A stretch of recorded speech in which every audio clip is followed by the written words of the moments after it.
Radio Network. Sorry, KFAN. And KFAN.com. 2 minutes and 25 seconds past the hour of 3 o'clock Central Standard Time. Welcome back. It is a Monday football beast edition of the Bumper to Bumper program on a decidedly chilly Monday afternoon here in the Twin Cities of Minneapolis and St. Paul. My name is Dan Barreiro, the host of the program. Guardsy is tracking Golden Gopher women's basketball, Pacific Northwest. So he is out today. And the very ailing Brett Blakemore is in that chair. Any better today than yesterday or worse? I feel neck down better.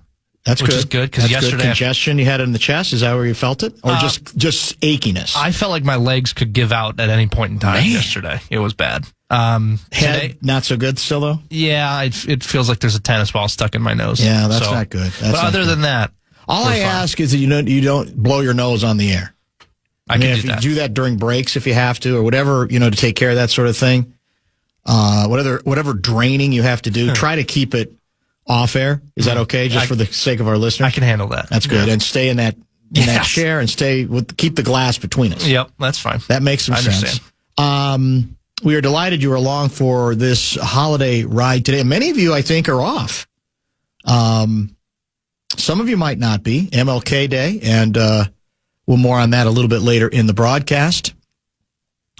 But on the other hand, good to have you with us via the Bradshaw and Bryant KFAN text line, which is 64686. That's 64686. Already, Matt from Montgomery, Minnesota, how much of Dan's show today will be used to break down the Jim Corneliuson's national anthem at the Bears game last night?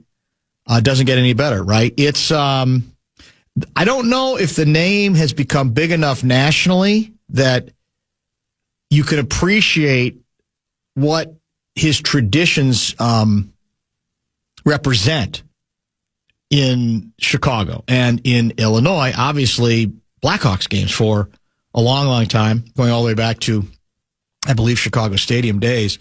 He was used on the national anthem last night before the Bears took on the Los Angeles Rams of Anaheim, and it doesn't seem to me like he's lost much of a step.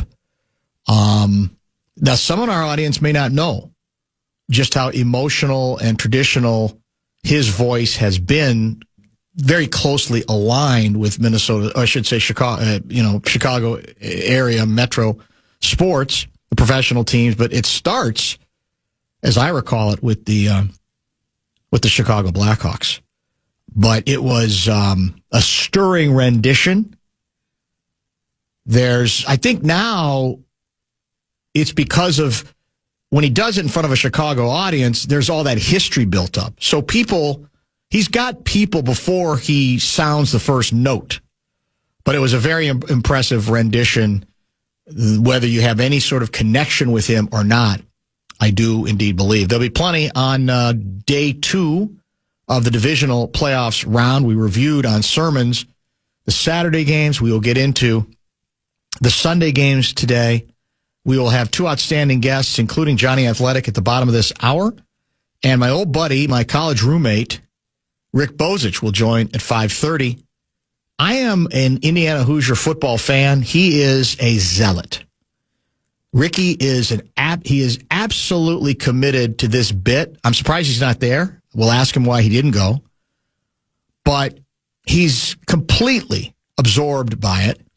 And he'll help us preview Indiana-Miami national championship game, which I think is scheduled to start Central Time, like between 6:30 and 6:40. It's a pretty early start, which means I'm going to miss the beginning of it because we're going the distance today, correct? No. We're not? No, we're going up to 6:15. Oh, that helps a little. For wild That's hockey. outstanding. Yeah. Isn't there wild hockey tomorrow too? Or is it? Yeah, back to back. I think we're out at 6 tomorrow, Guardsy tells me. So thank you, Kevin Fallness, getting me out a little bit early. So I might, because by the time I got home for the last Indiana playoff game, they already were up 7-0 on that pick 6 on the first play from scrimmage. So if there's a pick 6 early, I might even be able to see it. That's good. That's outstanding news. We will also talk some college football today. We'll get into some A-section stuff before this thing is done. Somebody's saying that Jim Cornelison went to IU. Will you look him up, see if he went to Indiana University? Because if that's true, I didn't know it. That just adds another layer to it. Or is that the bit? Not sure. I mentioned off the top of the program, and I'm very curious to see or to find out how many people in our audience, how many Vikings fans in our audience agree. I laid out yesterday on sermons why the "we didn't need him" mantra hurt even more than usual through the first two games of divisional round weekend.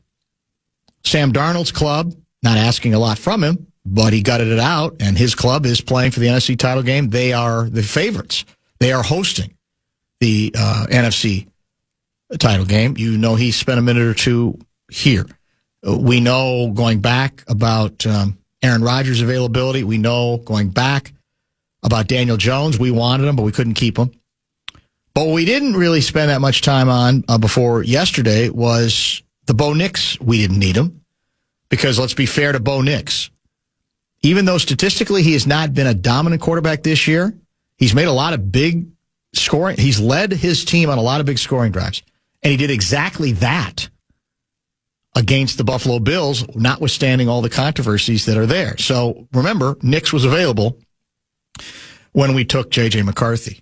I'm going to give you, though, another reason I think after yesterday's games that Vikings fans should be even more devastated that their team did not follow up on a terrific 14-3 regular season. And I'll be curious to find out how many folks. Well, it's a tough thing because you might not want to agree, even if you know it's true. It might be too painful.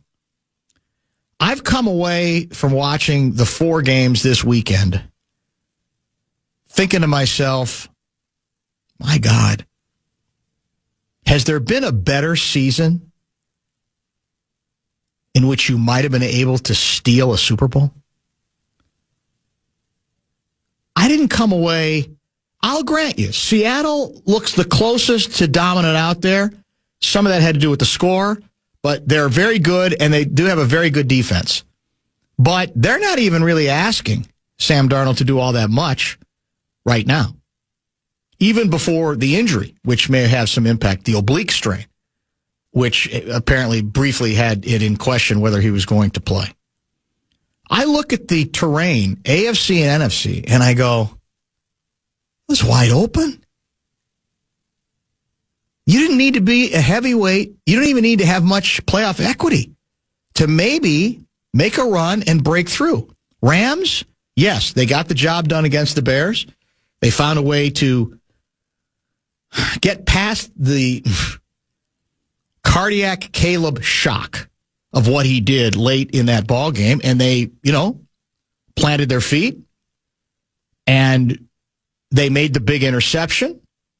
They made the drive that they needed to make. They got into field goal range, and they won the damn game. I'm not saying they're bad. I'm saying I just had to look at them and go, wow, that can't beat the Rams.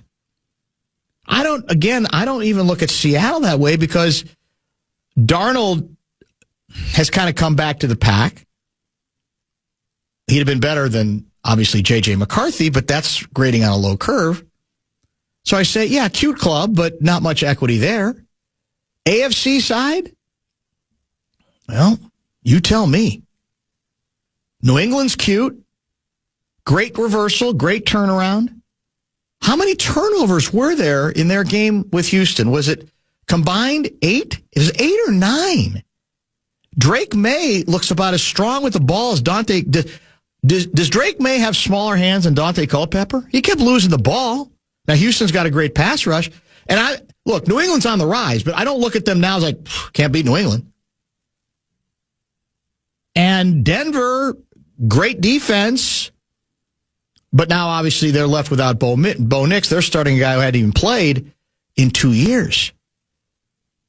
So, if I'm the fan of any team that had high aspirations going into this season, I'm saying, man, we just blew. We may never have an opportunity quite like this. Mahomes is on the sidelines.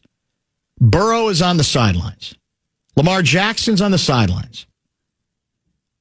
Quarterback's getting hurt.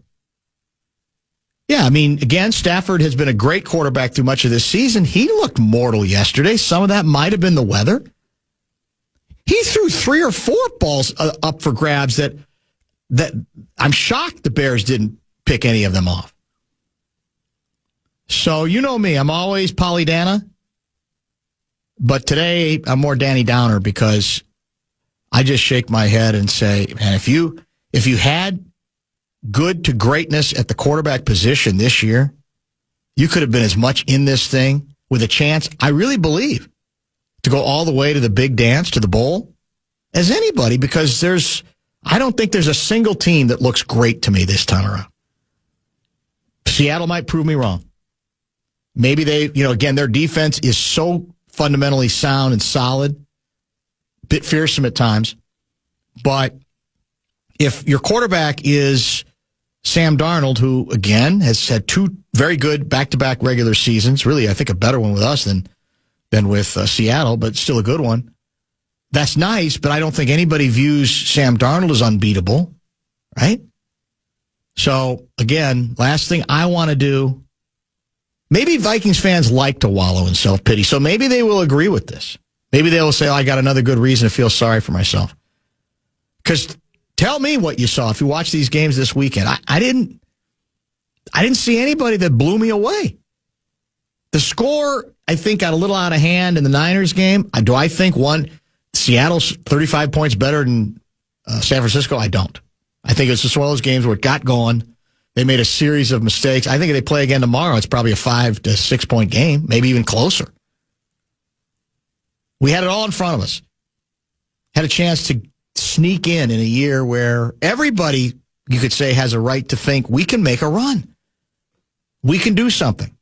And we didn't even come close, despite the reports that we're only a half game out of making the playoffs. We got eliminated, was it with 5 weeks to go in the season? We got eliminated way early. We weren't a factor. All kinds of issues. But man, oh man, world could have been our oyster this weekend even, I really believe. Because there's nobody to be, I just don't think there's anybody to be frightened of. That's why I think the Bears are probably licking their wounds. Because the Bears, I think you could say the same thing. Well, are they realistically going to jump from an also-ran to make a run immediately? No, this is part of the process. They made a step in the right direction, and now they got to wait a couple more years. That's the way it works. But I can see them saying, my God, our defense, finally healthy, might have played its best game of the season. Why can't we go to Seattle and win? Why not us? Why not now? Because you don't know what circumstances are going to be next year. You have no idea. You know you're here now, and you're one play from making it to the NFC title game. So they're probably, again, they're got to be licking their wounds too about squandering an opportunity. And they should be doing it even more than the Vikings are, because at least they were in the playoffs, they won a game, and they got here. They are in position, primed at home, and then unfortunately did not get it done. Bradshaw and Bryant KFAN text line is open at 646-86. Don't forget, as I said, Jonny at the bottom of the hour. Are we doing bonus bucks this week? We are. Let's do it. The Fan wants to give you that shot to win bonus bucks. National Cash Contest. Head to KFAN.com, keyword pay for this hour. Pay. KFAN.com, keyword pay. Spend an evening with Jeff Foxworthy, known for his signature You Might Be a Redneck jokes. Don't miss out when the Grammy-nominated legend takes the stage at Treasure Island Event Center March 14th. Secure your tickets today, TICasino.com. TICasino.com.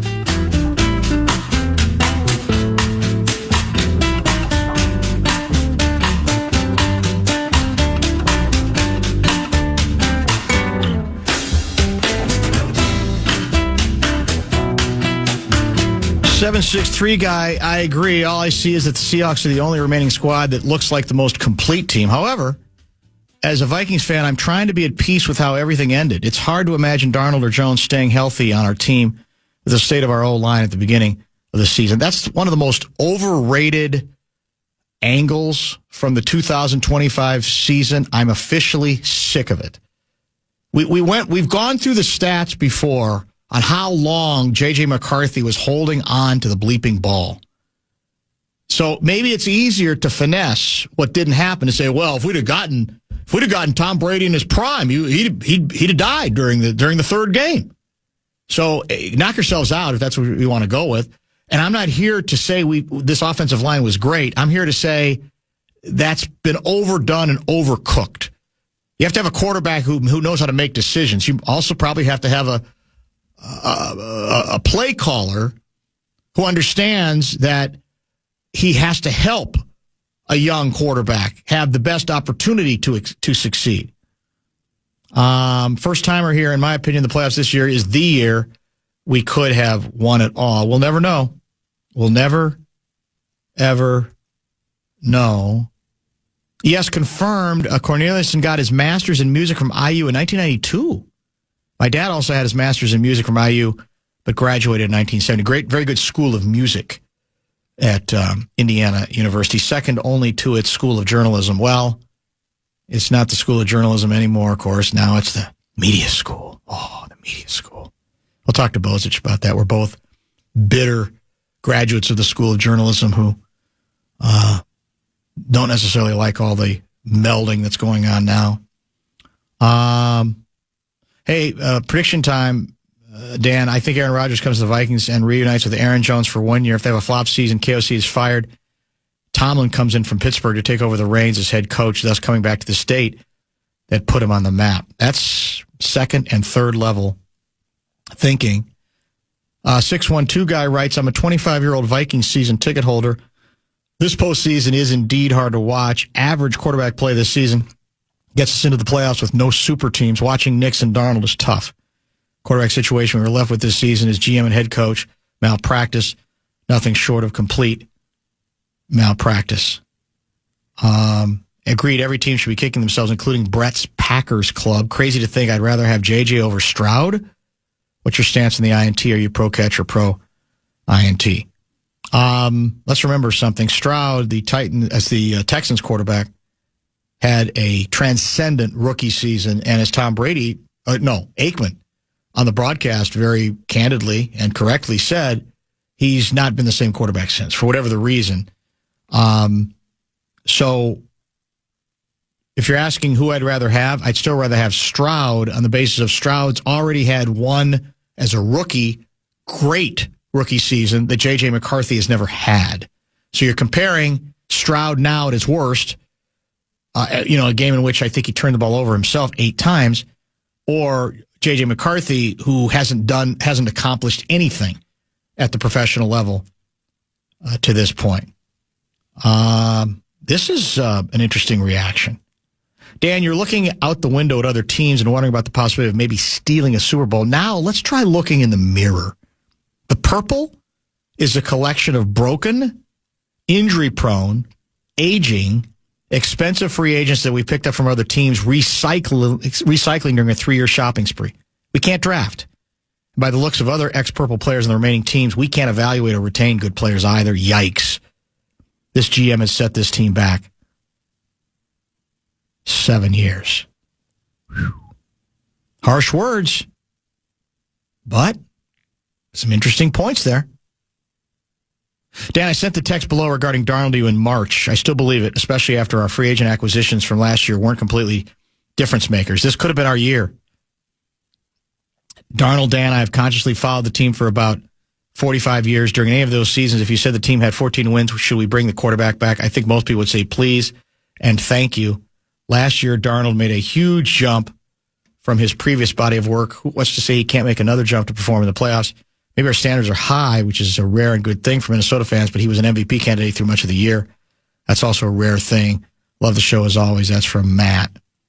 Yeah, there's a lot of people who lost themselves in Darnold's eyes through much of the season last year and then turned on him quickly because of the way it ended. It ended so abruptly, and the Vikings were not even, they weren't even really competitive in either of those games, the last regular season game or the playoff game against the Rams. On the other hand, there were people, including the host of this show, who said I'd absolutely consider franchising him. I didn't think that was insane at all, although I also said I understand how difficult it would be to sign him long term. I'm not sure I'd pay him that kind of money, but I also was in the group that said you should entertain the Aaron Rodgers experience. And that, of course, did not come to fruition at all. Dan, will a Hoosier victory tonight make up for the Bears' loss? Well, in the grand scheme of things, the answer should be yes. The Bears were playing to advance to the Final Four. Indiana's playing not just for the national championship, but for a place in college football history that will not be matched, I don't think, anytime soon by Indiana or anybody else, if it's ever been matched. Bears, a cute story, but again, you still had you had to get to win another game to get to the final game, and the Bears have not been a dominant team over the course of the season the way Indiana is. So, yeah, the Indiana thing is much bigger. We'll talk to Bozich about that as well. And it's far more historic than whatever the Bears were up to, even though from a comeback standpoint, the Bears were doing with the quarterback, Cardiac Caleb, fairly extraordinary things.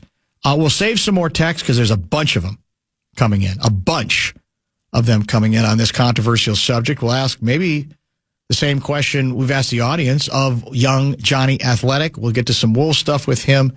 Who knows what else? If you have questions for Jonny, Bradshaw and Bryant KFAN text line is 64686. It sounds like Jonny is a bit annoyed with some starting NBA All-Star Game news.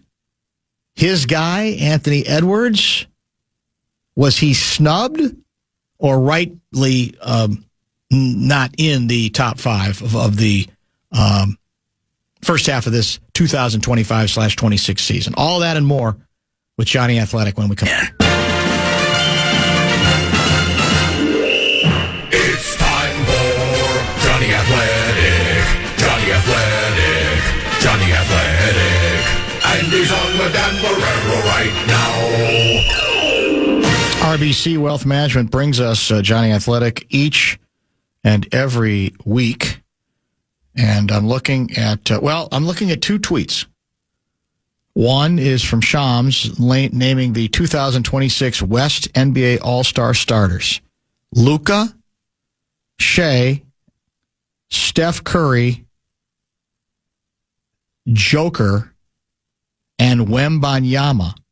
Response from Bones Highland. LMAO, yeah, right. Laugh emoji. Thumb down.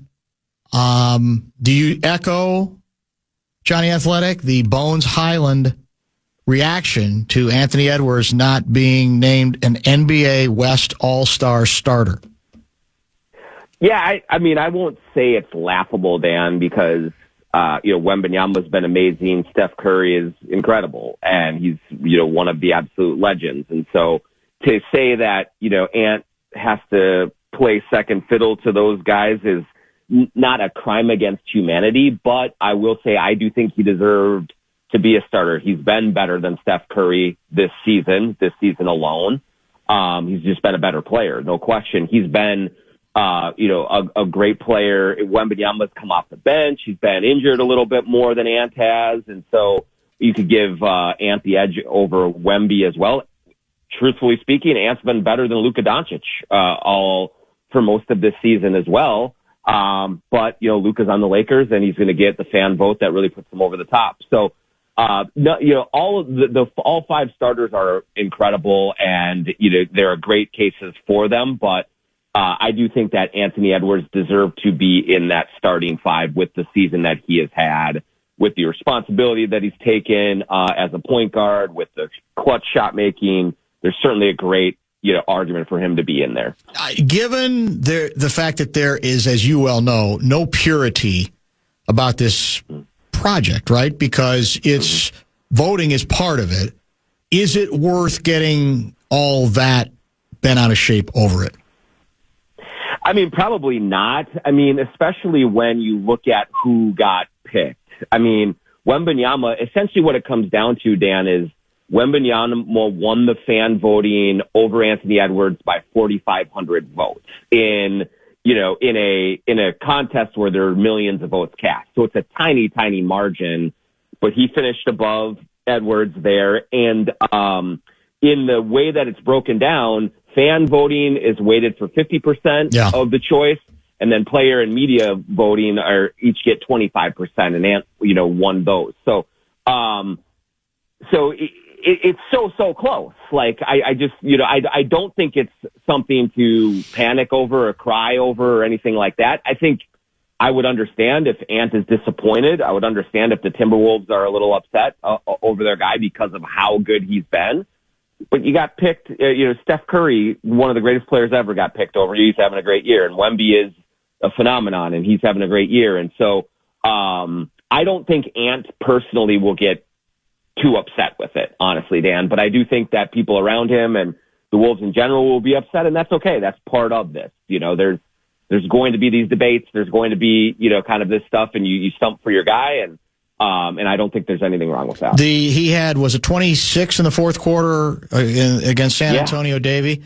Of his 55, they almost come back and steal one against the Spurs without Rudy, without Naz, who I think played only 5 minutes in that game. Use that game or whatever else as instrument to explain analytically what is different about Anthony, especially at so-called pressure time, clutch time, and seeing from the eye test what you see that looks like he is becoming a different player.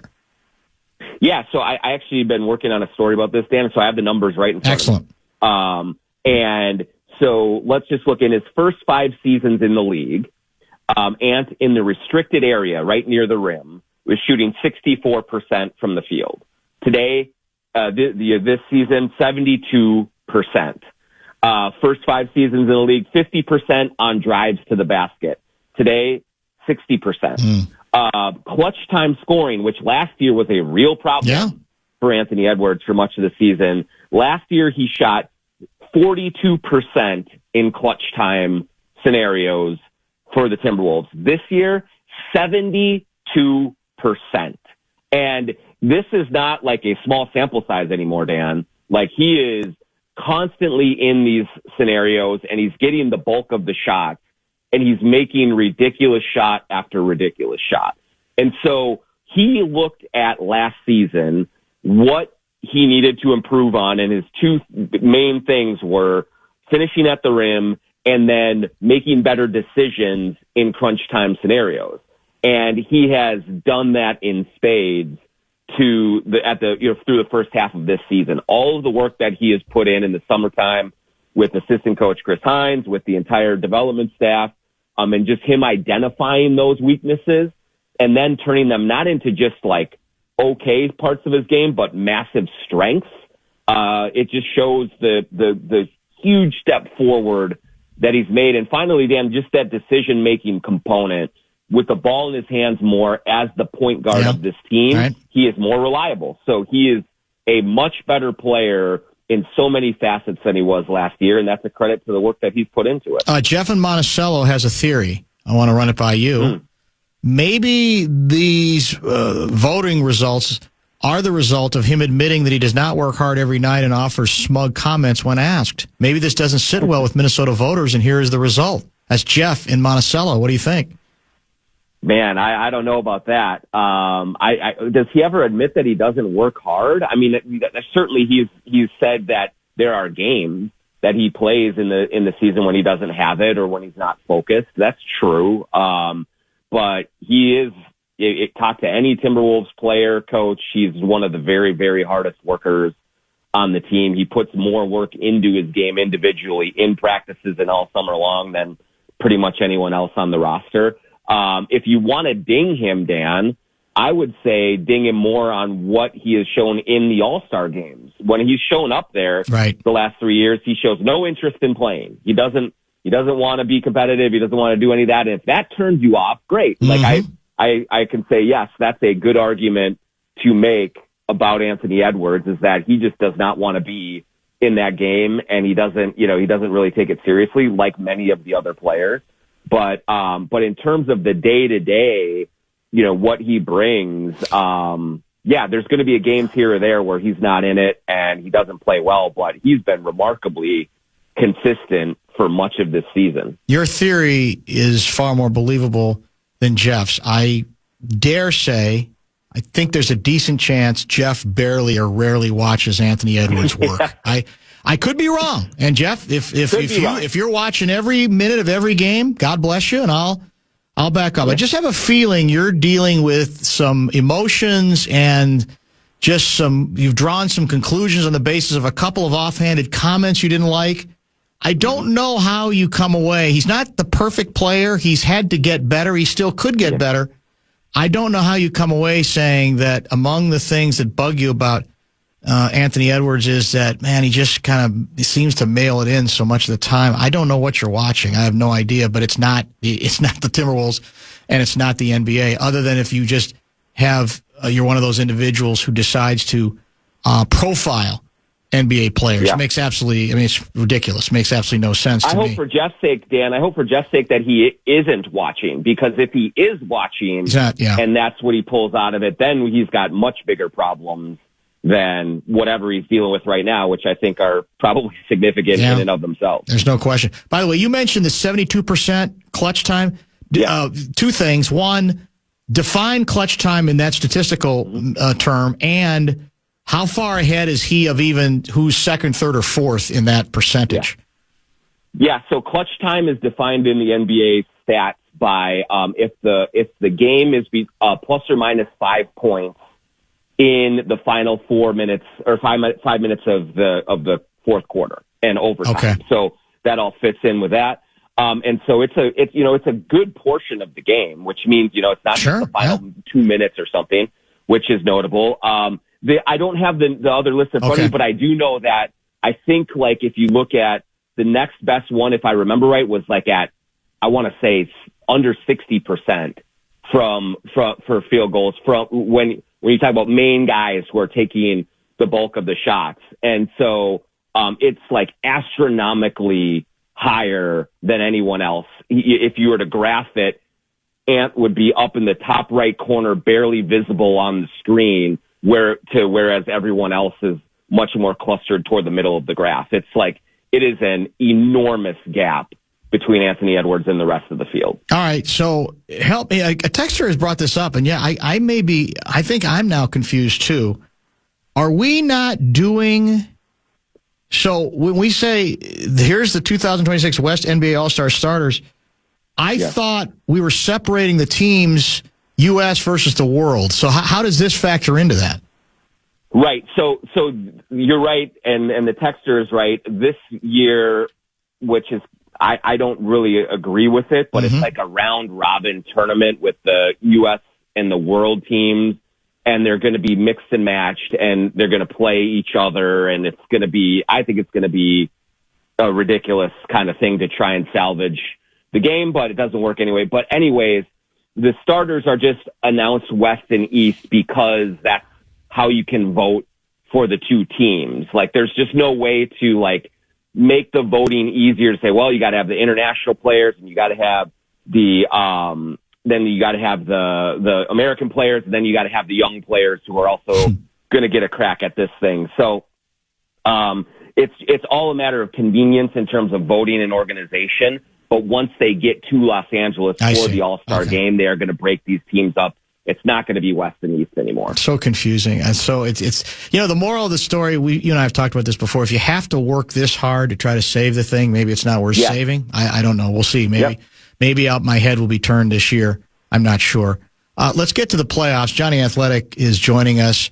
The divisional round wrapped up yesterday. Rams outlasting the Bears in OT, and New England dominating in the early game as well against the Houston Texans. So we're all doing the cliched, looking for lessons that the Vikings might learn through what we've seen Saturday and Sunday. What strikes you? What stands out to you in that regard?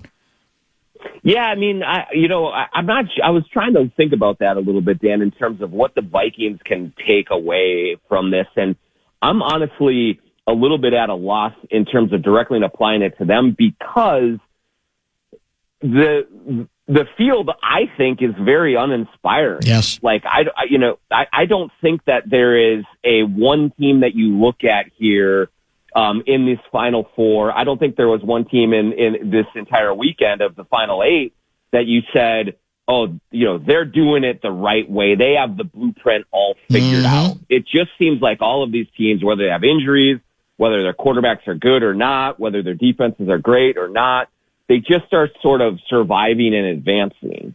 And so I look at this, this conference finals weekend, which is usually great, and then the Super Bowl, it's going to be kind of a meh to me. Like, I don't know what you draw from it. New England's schedule has been incredibly easy. Should the Vikings try to do that, yes, they will have an easier schedule next year because of where they finished in the NFC North.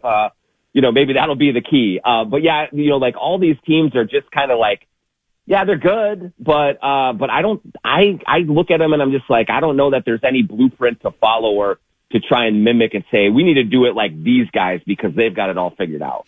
That's fair. I said earlier, the other way to look at it is, if it's not a year, it's a year where if you are in the mix and can get to the postseason, you feel like, I don't even think we have to apologize, not only for being here, but going all the way to the Super Bowl. Seattle might be, because of their defense, a team that you go, okay, that might be a really good team. But that's the closest, and they have a perennial journeyman quarterback who maybe has figured some stuff out, seemed to here until the end, has been up and down this year for Seattle.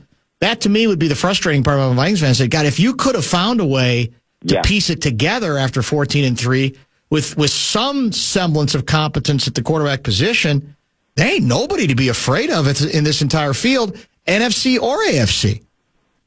I agree with that 100%. And that is where, if you want to have hindsight in looking at the Vikings decision at quarterback, one thing that it bothers me right now a little bit, Dan, is is looking at the Seahawks making the NFC Championship game, and you say, "Oh man, they were led there by Sam Darnold." I don't think that was the case. Right. Like he had a good year at the start, but he really tailed off toward the end, and he was ordinary at best in that game, this weekend. And they didn't win because of Sam Darnold. But it does, I think, get to your point of you don't need superstar quarterback to get there. You need a competent quarterback to get there. And I think the Vikings could have said that as well. If they had competent quarterback play all season long, and that means if they had kept Darnold or found another way, with this defense and with the way things were shaping up with the rest of the NFC field, they could have very conceivably been exactly where the Seahawks are right now. And so the bar is not that high to clear. You just need to get solid quarterback play and not great, because that's what Sam Darnold has been for Seattle for much of the year. He's been solid, but nothing spectacular. Let me ask you believe it or not, a college football playoff question, which may not necessarily be in your wheelhouse, but I got asked this yesterday during sermons. And, well, we've heard this from, among other people, your guy, Paul Feinbaum. And in Feinbaum's case, it could be, again, he's getting, as being SEC guy, he's getting ripped for his dismissal of the entire Indiana experiment and run.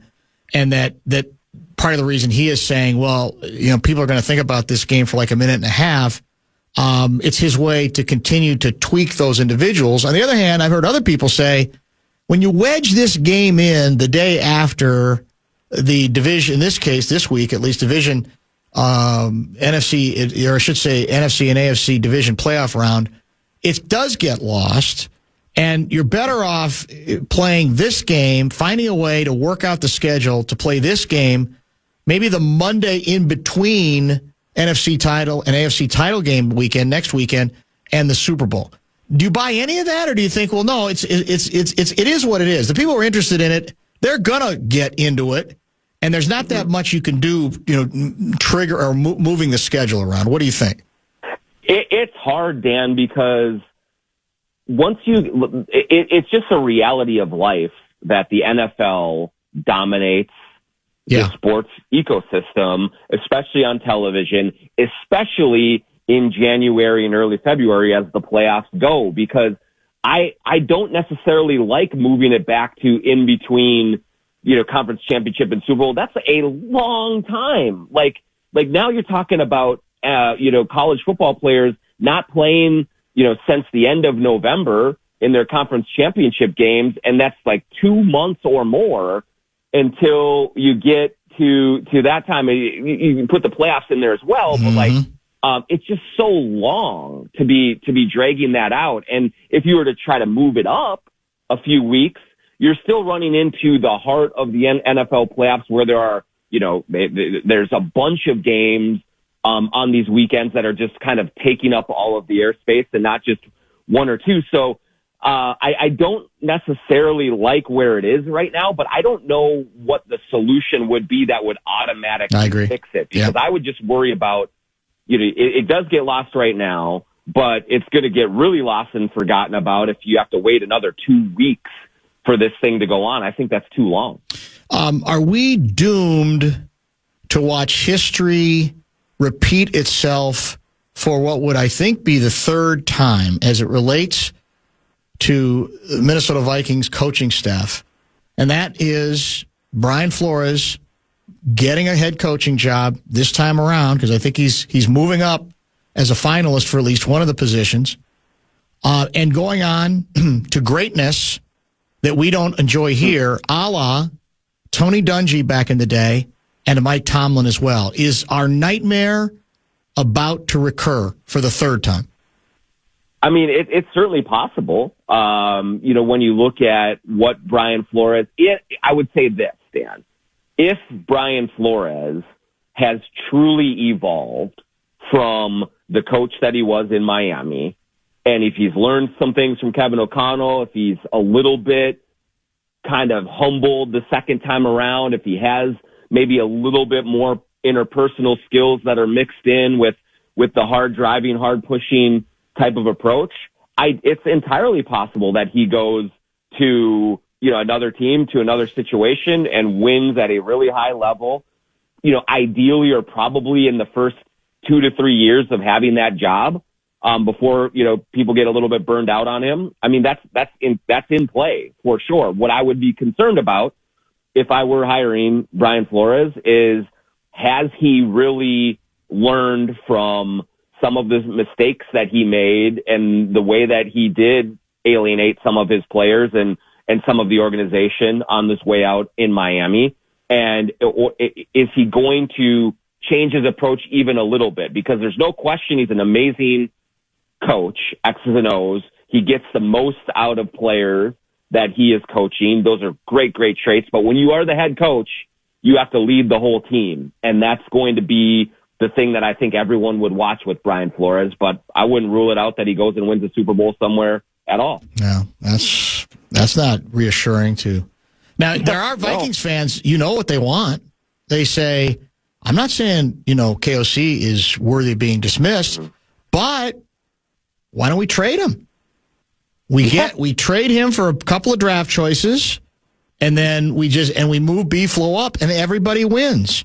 We get a legendary coach of the future, and to boot, we get a couple of picks, and KOC goes someplace and quarterback whispers someplace else.